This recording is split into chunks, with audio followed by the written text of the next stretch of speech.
Welcome, welcome, welcome. As I like to say every week during our presentations and meetings together, I'm still Dr. Arnold Nerenberg, licensed clinical psychologist in the state of California since 1974. And I've been in the profession over 50 years now. And I'm happy to say I finally know what I'm doing. That's the good news.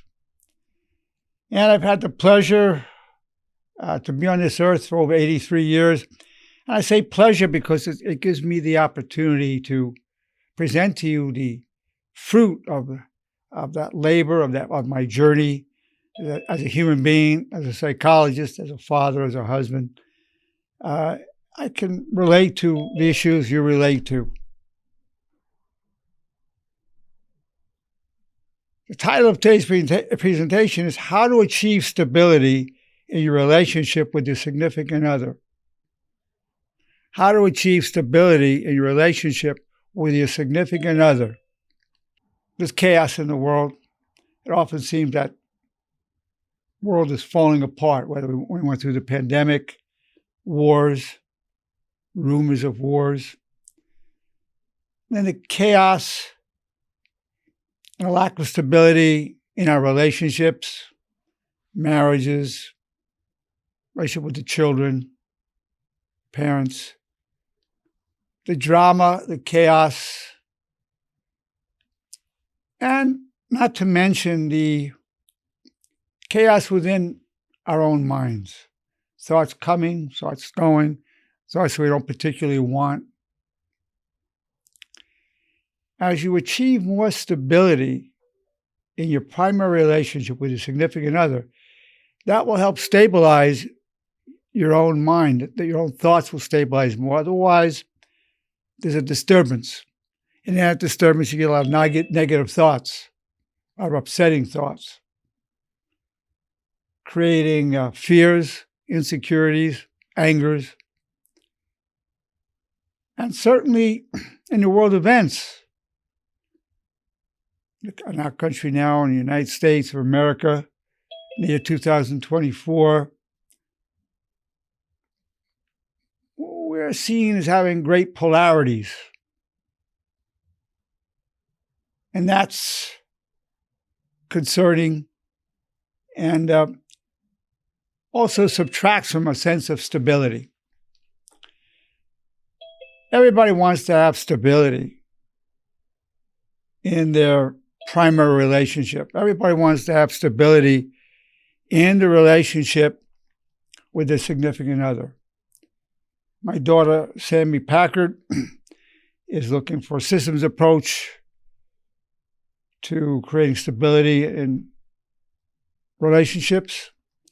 And this whole talk, I decided to do this out of talking to her, so I'm dedicating this to you, Sammy. I'm dedicating to Sammy Packard. The first dimension in creating stability in your primary relationship, and I suggest you write this down. This is super important. You don't want to ever forget this for the rest of your lives. The first condition to have stability is you must protect the other person from yourself. You cannot achieve stability unless you know how and are committed to protecting your significant other from you. Your insecurities, your angers, your fears. That's key. If you don't know how to, or you're not motivated to do that, you're not going to have stability. You're just going to say what comes to your mind. There's going to be some pretty nasty things said. It's going to cause hurt feelings that may not be forgotten for a long time, maybe never. You must protect your significant other from you. We must all protect our significant others from ourselves. And I'm going to show you how to do that.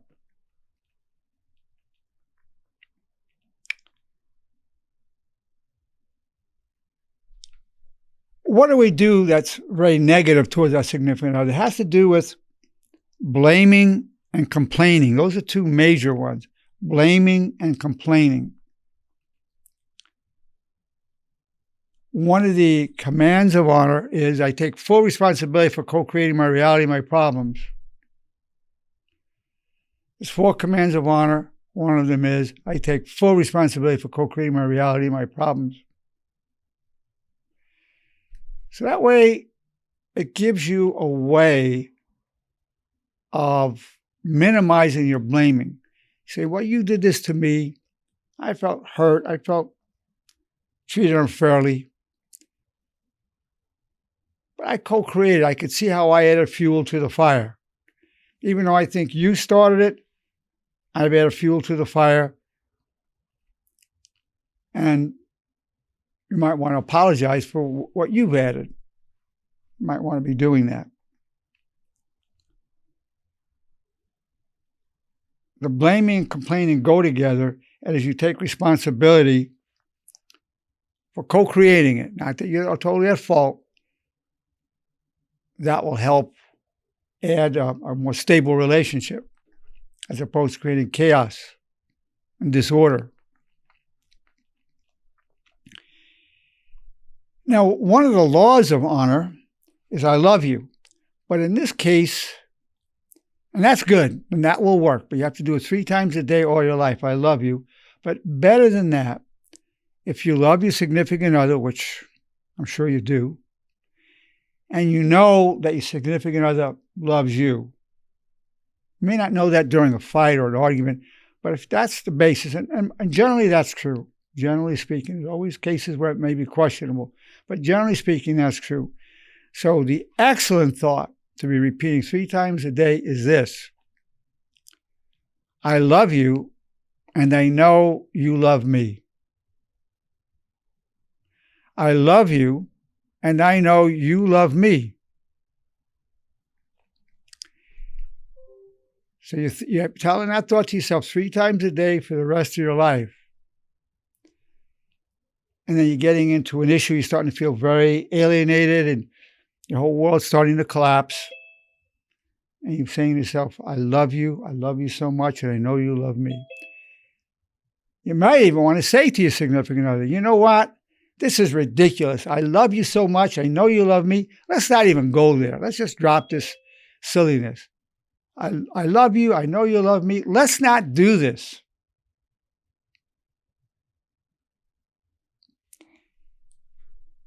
That is essential for protecting the other person from yourself. Absolutely essential.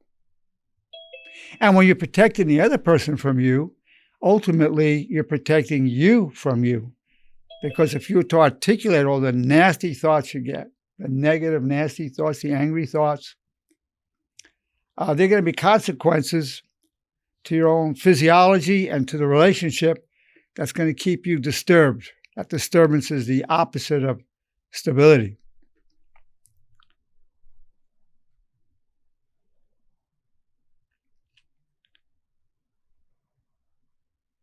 Now, there are 3 things that need to be felt and said in a relationship regularly.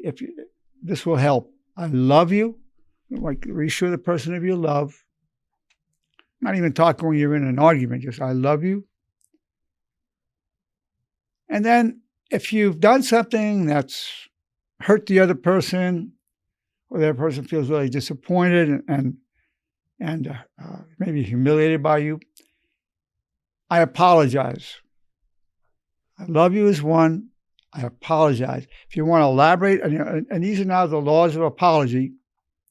These are the laws of humility. I apologize. Now, if you want to really take it to its deepest degree, I love you. When you feel you were wrong, this is in those cases. I love you. I was wrong. You were right. Please forgive me. I'll never do it again. I've not always lived with honor, but I will die with honor. That's the long form of it.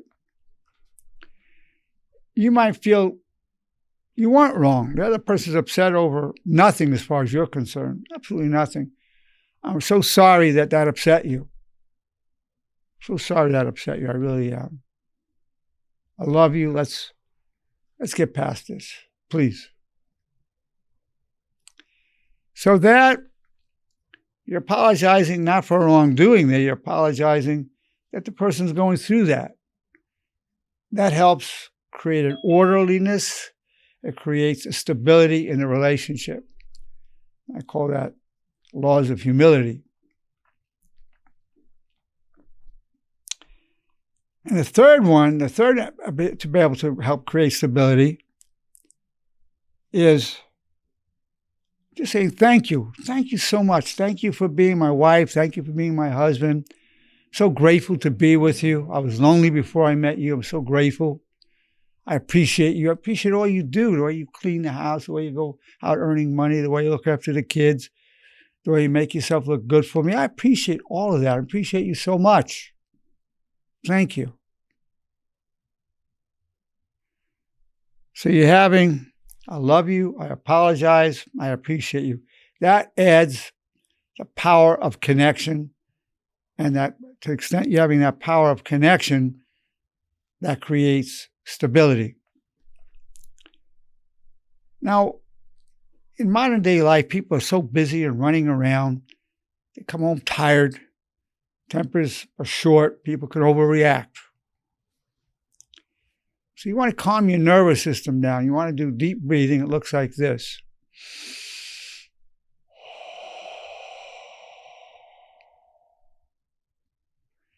You want to do that 4 times an hour. The long exhale calms down the sympathetic nervous system.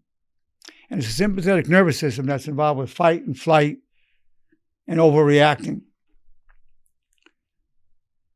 You want to do the deep breathing 4 times an hour. That will help keep you from overreacting.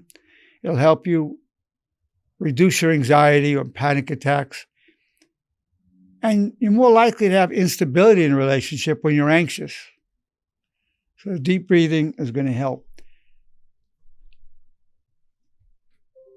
You want to be able to get some quality time together on a weekly basis, at least. Quality time where you're both rested. You're both rested. You're busy. Everybody's busy in these times. Everybody. You're rested. You go out on a Friday night, go out on a Saturday, whenever it is. That quality time where you are really paying as deep attention to each other as you can. You're not just caught up in household chores and survival tasks. That's vital.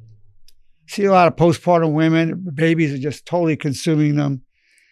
If you're a postpartum woman and you can get some help from your mother or your mother-in-law, whomever can take care of the baby, get out with your husband for, I would say, you want to get a good 3 hours.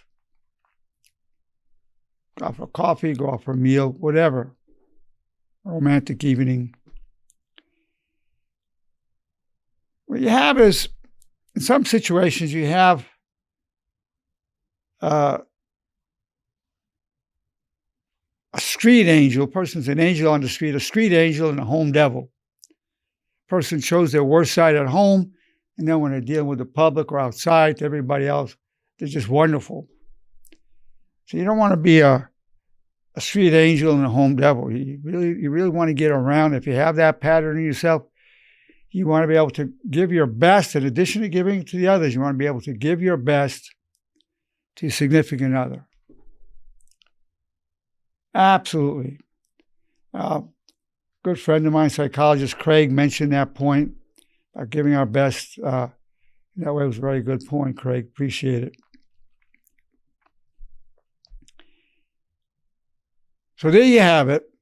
These are the best ways to achieve stability in your relationship with your significant other. Protect the person from yourself. That's the core concept. And then the 3 connectors. I love you. I'm sorry. I appreciate you. And then quality time, making time for each other. We have time to really experience your oneness and your connection. Those 3 dimensions to creating stability in your relationship, stability that you need. It's the foundation for a family life. It's healthier for the children if there's stability. It's healthier for you, healthier for your significant other, healthier for everybody concerned. That's stability. Well, it's been my pleasure, my privilege to present to you how to achieve stability in your relationship with your significant other. Now I want to open it up to, we have wonderful, wonderful people here with us who make such amazing comments and questions. And when you speak up, lovely people, everybody else listening or watching feels less alone and feels part of a community. So speaking up, you're going to help so many people. Typically, on the average, 80 people here watching live. And so this will be tremendous benefit to all involved to get your questions and your comments. Yeah, Hugh has a comment or question. Does protecting your significant other from yourself get in the way of vulnerability? Question is, does protecting your significant other get in the way of vulnerability? Well, the negativity itself is generated by vulnerability. You're getting anger, resentment, a desire for revenge. It's always vulnerability under it, always. You feel hurt, humiliated, neglected, abandoned, inferior, jealous, overwhelmed. Always vulnerability under it. So this is one of the laws of honor. I hope to respond much more to my vulnerability than my negativity. I hope to respond much more to my vulnerability than my negativity. You don't want to be responding to your own negativity. Also, the other dimension that's super important, I hope to respond much more to your vulnerability than your negativity. I hope to respond much more to your vulnerability than your negativity, because you need to know when your significant other's doing something, getting very negative, and you want to strike back. If you can look at where they're vulnerable. Like, let's take, for instance, a 2-year-old comes up to you and goes, I hate you, I hate you, I hate you. You know, you don't say to her, I hate you, you brat, you poop in your diapers and you hate me. Heck, I hate you. You wouldn't even dream of saying that. You say, come here, mijo. I love you, sweetheart. Come here, darling. You kiss him. You kiss. Come here. See, responding to the child's vulnerability. So it doesn't matter if somebody's 2, 22, or 102. You want to hope to respond much more to the vulnerability than the negativity. It's normal. Any normal human being is going to get some negative reactions, that's for sure. But when you're committed to respond more to the vulnerability, you're way ahead of the game. So I'm not saying you're not going to respond to the negativity, but you want to respond more to the vulnerability. Because you're human, you're going to get some response from your lower nature to negativity, but you're going to hope to respond more to the vulnerability. That's also key for keeping a good connection and maintaining stability. Good question. Thank you. Thanks, Hugh. Who else would like to ask a question or make a comment? Hi, Dr. Nerenberg. It's Tracy. Oh, my dear goddaughter. Hey, Tracy. Hello. Mrs. Tracy. I'm sorry? I said Mrs. Tracy. Oh, yeah, Mrs. Tracy. That's right. She just got married recently, yeah. Yes. Wonderful man. Yes. By the way, Bill Burton, I see you. I married Carlos R.C. Yes. Yes. Yes. Congratulations. Thank you so much. Okay, yeah. All right. You didn't invite me. Oh, I'm going to have a talk with that young man. yeah. Give him a call. Sorry, Dr. I Nerenberg. definitely will. No problem. I always call your number anyway. I know.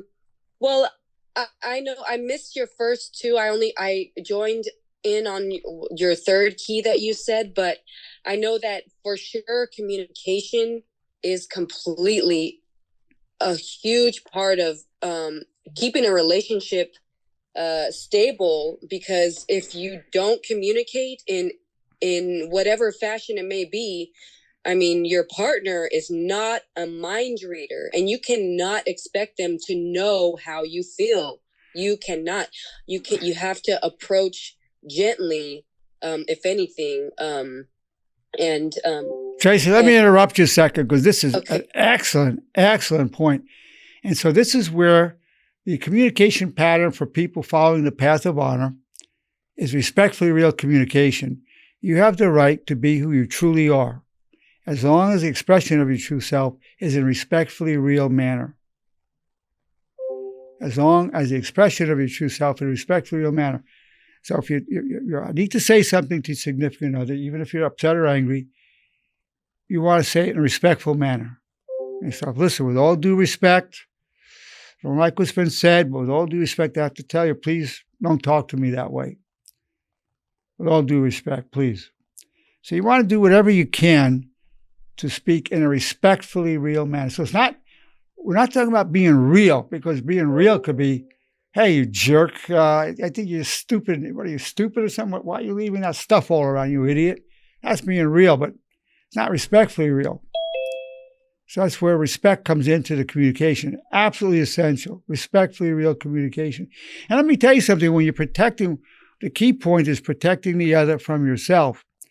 And when you're doing that, you're going to pay a price for it. When you're not striking back the way you really, your lower nature, you want to, you're going to be carrying around those thoughts, and you're going in your mind, I wish you well, or I love you, or I love you so much, and I know you love me. You're saying those, but you're also being flooded with a lot of negative thoughts. And so you pay a price for protecting the other from yourself.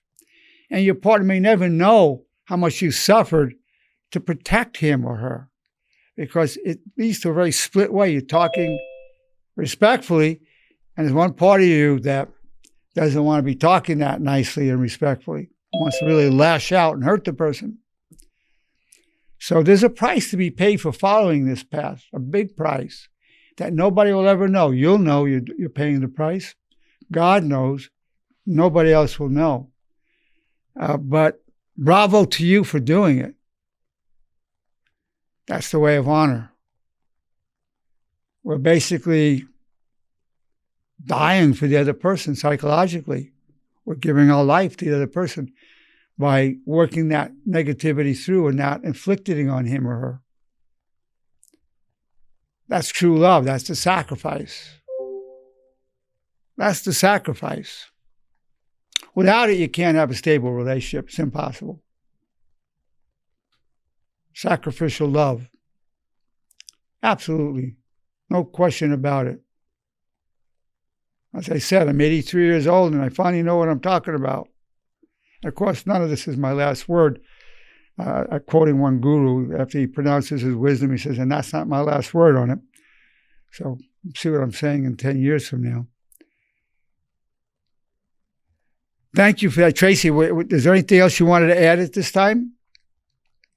Yeah, I also did want to add, before, so I recently got married, you know this, and before I got married, it is a requirement through our church that we had to have marriage counseling prior to us getting married in order for the church and for basically to make sure that we had the ugly conversations first, because those tough and ugly conversations are so important to have first, to make sure that everything is laid out on the table.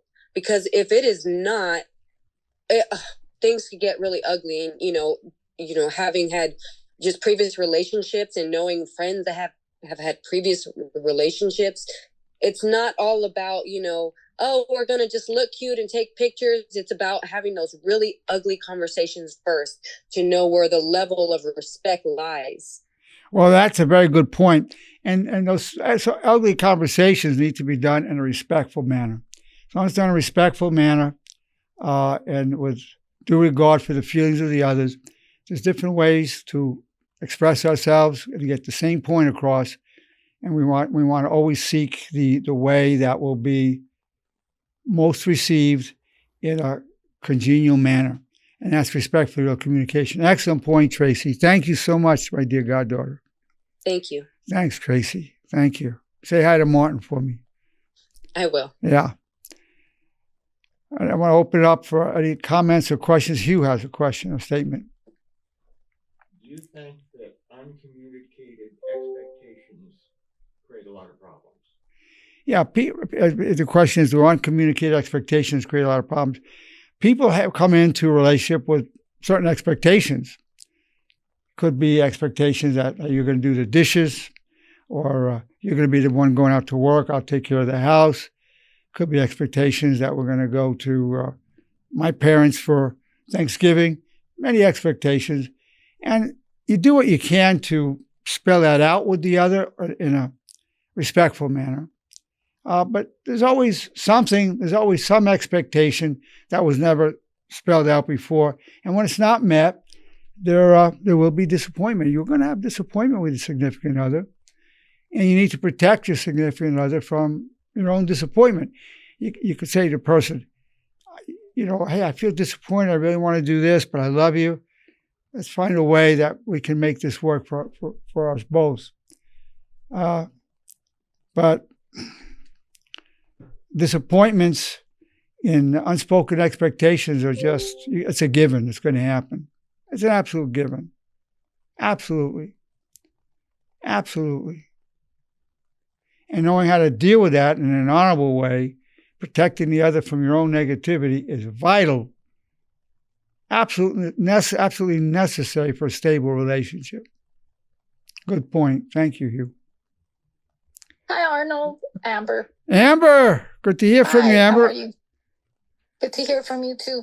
So I just wanted to actually add on to, what can possibly help. Relationships are hard already.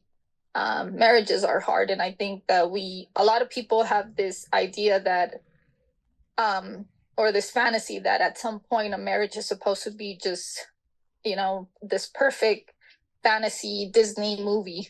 But it's not. I think marriages are always a work in progress. A lot of people think it's Disneyland, and it's not. It's really not Disneyland. It's a work in progress. Absolutely so. Other than obviously communication is very important. But I think other than communication, there has to be honesty in the communication, because you can communicate with somebody, but that communication may not be an honest one. Well, when you have the communication, honesty is absolutely essential, but it has to be respectful honesty. You might be upset with a person, and it's like, I just want to be honest with you. I think you look ugly, and that dress is ugly. It's awful.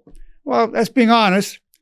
The other way of getting the same point across is, there's another dress you have that I think looks better. You look great in that, but I think you look even better than this other one.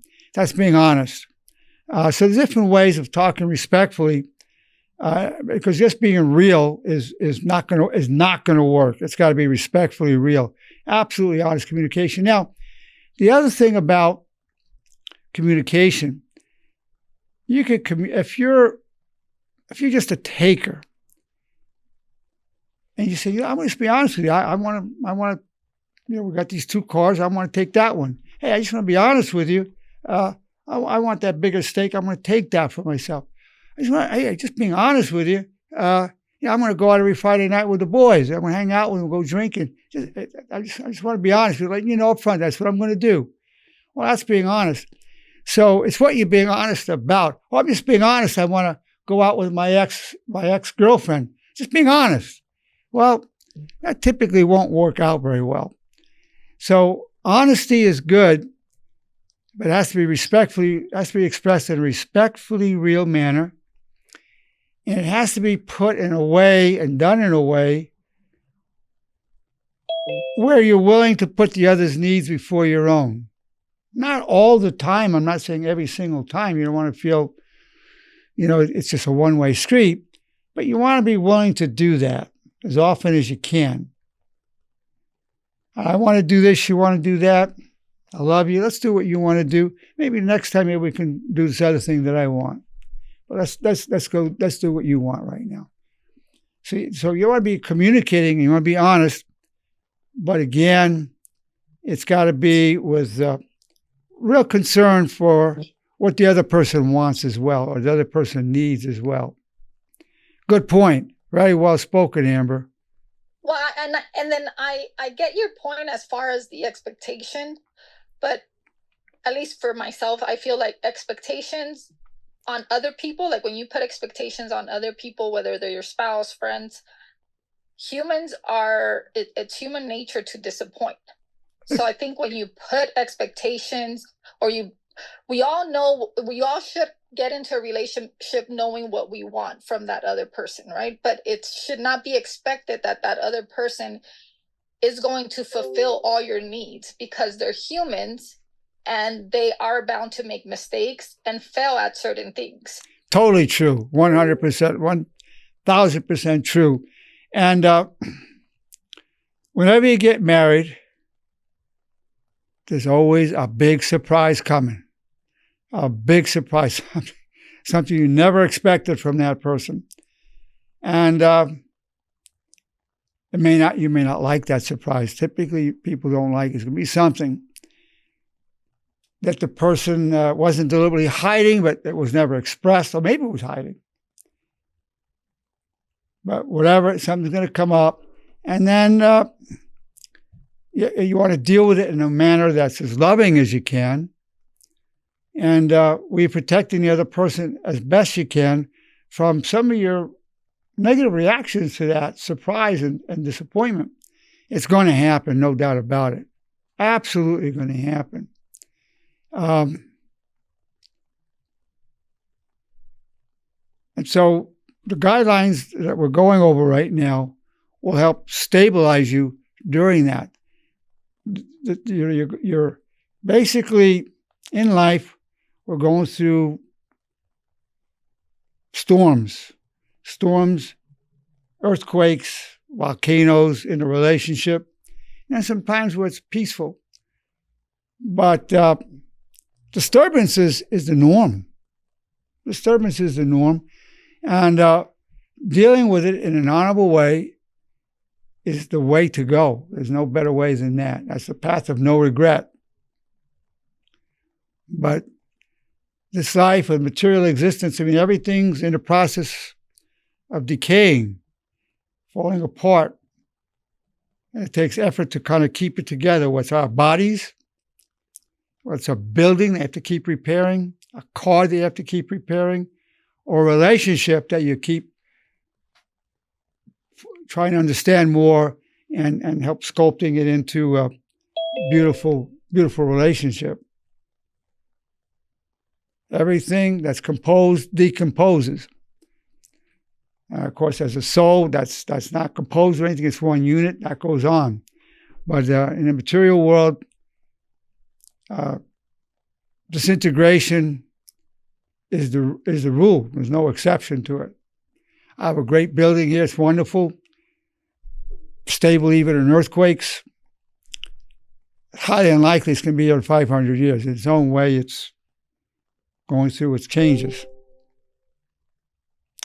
Excellent point, Amber. Thank you. William Burton. Yeah, William. How you doing? Piggybacking on what Tracy said about people with the assuming that somebody could understand what you're talking about before you ask the question. Well, we always have this defensive mechanism set up instead of giving a positive way. So when I say something that you don't like, try to tone your negativity down on the response immediately and try to go with a positive response. And let me think about what you're saying. Take some time out for that communication. Taking some time out, excellent. And then taking some deep breaths, taking some time out. You might even be repeating, "I wish you well," just to help to balance out some of that negativity. Excellent. Yeah, absolutely so. And a lot of time your partner think about what they want to tell you before but they expect an answer right away. You thought about it 5 minutes before you asked me the question. Can I have a minute to think about my answer? Taking time out is good. And one important dimension, we have the 4 commands of honor. I wish you well. I take full responsibility for co-creating my reality, my problems. I'm grateful for the power I gained from hardship. And one of 2, whether a person believes in God or not. If you believe in God as I do, and I know you do, William, God, your wish is my only wish. If you don't believe in God, I want to address God. I seek always to serve my highest values. You want to keep those going. That keeps you predisposed to responding in the most constructive way possible. Absolutely so. So you want to commit to a lifetime of repeating those. Then you have the bridge between the realm of the thoughts of honor applied to reality. And that bridge is called, I call it, it's the bridge. What's the most honorable thing to think, say, and do? What's the most honorable thing to think, say, and do? So the gold standard in the whole approach I'm giving you is not happiness. We're looking for honor. And honor is the foundation of true happiness. We're seeking honor. And we're repeating the lessons I'm giving you now. The repetition is preparation for application to help achieve stabilization. So when you're going, so that gives you, and I'm going back to William's point, the pause. So you're taking a deep breath. You're saying to yourself, what's the most honorable thing to think, say, and do? And I've had so many people tell me that that bridge has helped them in their irritability, their overreacting, and pausing. What's the most honorable thing to think, say, and do? So you're not trying to just make yourself feel good, because feeling good momentarily could be just striking out to relieve yourself. So we're not looking to just feel good. We're looking for the most honorable thing to think, say, and do. It's a whole different paradigm for life. Whole different paradigm. And the pause, the deep breathing, the bridge, that will help give that to you. Absolutely true. Thank you for that, William. Thank you so much. Great point. Excellent. You're welcome, Doc. Thank you. Excellent. Yes. Anybody else have anything you want to ask or say? Hi, Dr. Nerenberg, it's Jan. Hey, Jan. Hi. Sorry, I have the baby in the background. But, That's no problem. I just wanted to touch on William's point and also add a little bit. But I definitely admire the people who can take just a few minutes to think about their response.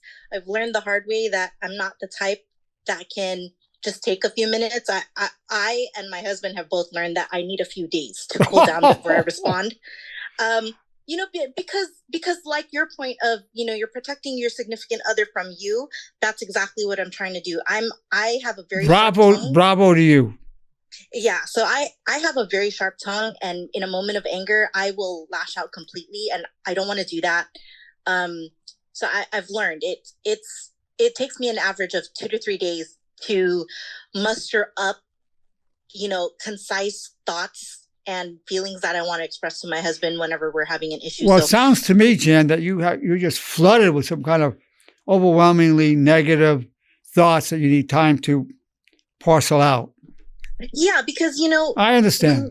When you're angry, you kind of just, is it really to that extent where, I mean, yes, to an extent, my feelings are valid, but is it as severe as I have it in my mind? So I do take, a little bit of a breather, but in addition to that, let me respond to that first, then we'll get to your second point, which is a great point. One thing is a good thing to ask you, of course, do you want to be right or do you want to be happy? So sometimes, if you lashed out, you might think, well, I'm justifying that given what that person did. Now, the methods I'm giving you, if you're repeating them 3 times a day, for instance, I love you and I know you love me, that might cut down how long it takes you to respond, because if you're saying and you're keeping that going, and in the midst of the heat of that moment, you can still say, you know what, I love you and I know you love me. I just need some time to sort this out. I'll talk to you when I can in a couple of days. But at least giving that response helps maintain a connection while that's going on and a stability. And it might even cut down, instead of 3 days, maybe it'll cut it down to 1 day. But let me know. I strongly recommend that, Jan. And it's amazing. You're a wonderful, beautiful human being. And Thank you. And you know yourself, and you're working with that. See, that's love. The fact that you're taking 2-3 days, that's love for your husband. You love him so much, you want to carry that with you rather than take it out on him in your wedding. That's love. Beautiful. That's beautiful, Jan. Beautiful. And thank you. And one thing that I learned also is that just because I'm yelling doesn't mean that I'm expressing my feelings any better. So I also, that's another reason why I don't want to speak to you right away. And I'll tell you something, Jim. If you're repeating, I love you so much, and I know you love me, that could come out. You're really angry. Listen, you son of a gun. I love you so much. I know you love me. Shut the hell up. And that way, it's I would say it's either okay or close to okay, because the love is expressed. Okay. So that's the way, and that might get everything over a lot faster, maybe. Yeah. And the last thing that I wanted to say is, like, sometimes when you're caught in just like the heat of the moment, you also have to keep in the back of your mind that, yes, you feel very strongly, but just because you feel very strongly doesn't make your significant other's feelings any less valid. I think that's the thing that I've really come to terms with is, it's always me. You hurt me. Well, did I at some point do something to him? Or well, that's what it is. I hope to respond much more to your vulnerability than your negativity. That's what you're asking. You want to ask God to help you with that, because it takes all the help you can get to do that, but it's doable. I've done it. And when I first came up with it was, I refuse to react to your negativity. I'll only respond to your vulnerability. And I found as years went by, I couldn't do it. I saw it also responding to negativity. Then I changed it to, I hope to respond much more to your vulnerability than your negativity, God willing. And that's been doable, and I can do that. That's humanly doable. So I tried this out on myself before I bring it to the people, and we've had enormous success with these teachings. We're talking enormous.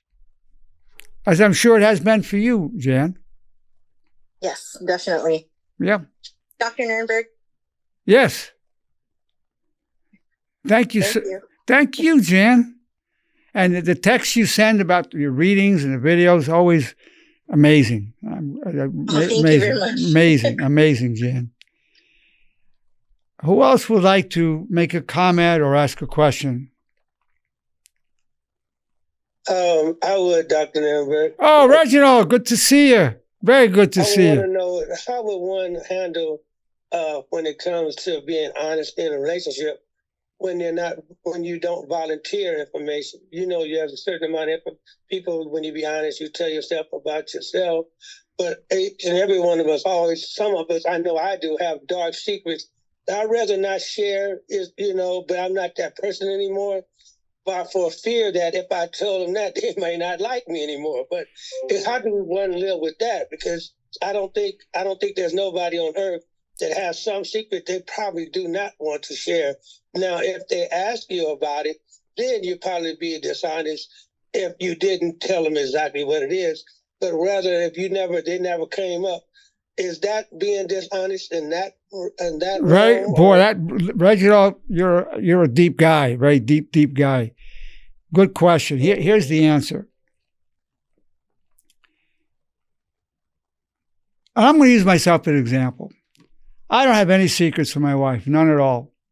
But I don't always tell everything right away. So some of the things that I know could be an issue, I might wait for the right time, which I find difficult to do because I don't like to be holding something back. So for me, it all come out, but I might want to wait. But that's how I live my life. By and large, it's best not to have secrets from your significant other. And it's good if you can get those secrets out to begin with, before you get married, while you're engaged, while you're contemplating marriage, to put out, hey, listen, this is my past. These are things that I've not even told anybody. I want to tell it to you. I don't want to have any secrets from each other. That's ideal if you can go there. Now, not everybody can. Not everybody wants to. But by and large, I recommend not having secrets of any kind. You don't want to have a barrier there, because that secret is something I can't say to you. I can't tell you this. I can't tell you that. This secret, that secret. it's not conducive to a good connection. To the extent you're not doing it's great, but somebody may have something so difficult to talk about that they just can't do it. It happens. But so I'm not going to give an absolute rule about it, an absolute law about it. But I say, by and large, you want to not have secrets with your significant other. Doesn't mean you need to tell them everything right away, but in time, under the right circumstance, you say, look, I love you. I don't want to have a secret from you. I want to tell you something I never told anybody, but I don't want any secrets, so here it is. And they may not like it. Well, they may just say, I'm out this relationship. It's such a terrible secret. You don't know where it's going to go. But outside of any kind of secret affair, now that one, it's best to end a relationship if there's been an affair while you're married or exclusive relationship. Not as a punishment, because you might be able to forgive the person, but you're never going to trust the person again. And that's dangerous. You don't want to live that way. You don't want to do that to that person or yourself. Generally speaking, 99% of the time, 99.9% of the time, it's best to end it on if there's been infidelity. So that's secret. In fact, if you are unfaithful, it's better for you to just leave rather than keep that secret. It's better to just leave. That way you don't have to hurt the person. You say, well, I've got some secrets, I've done some things, damage the relationship, it's better if I go.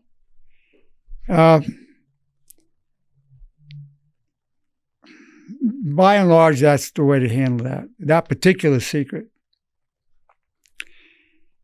Great point, Reginald. Great point. Great. Well, it's been my pleasure and my privilege to be here with you this evening, presenting to you how to achieve stability in your relationship with your significant other. Thank you so much for this opportunity to share this with you.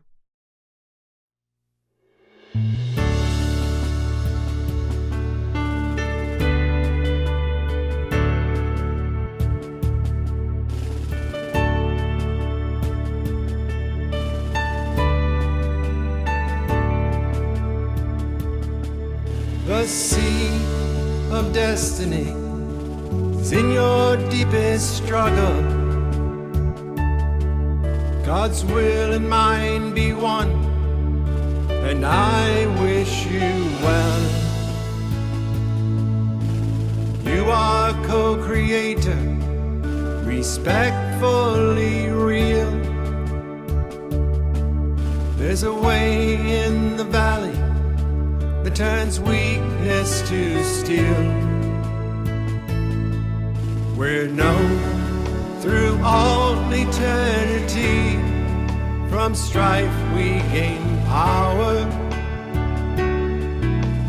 clothed in grace and love, disciples of honor. All the days of our lives refuse the way of shame. We wish nobody harm, have no one to blame. Your high calling will be done, and pure eyes now glow. In darkness crave the good, like waters from the desert flow.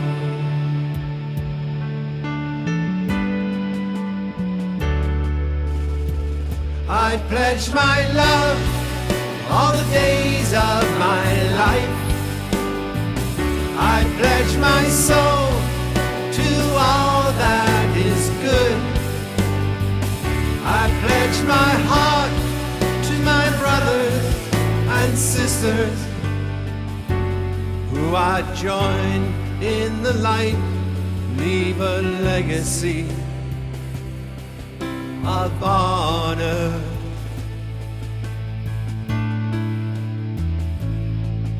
We're known through all eternity, from strife we gain power,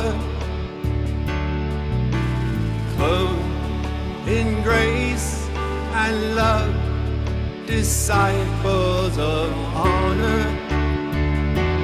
All the days of our lives refuse the way of shame.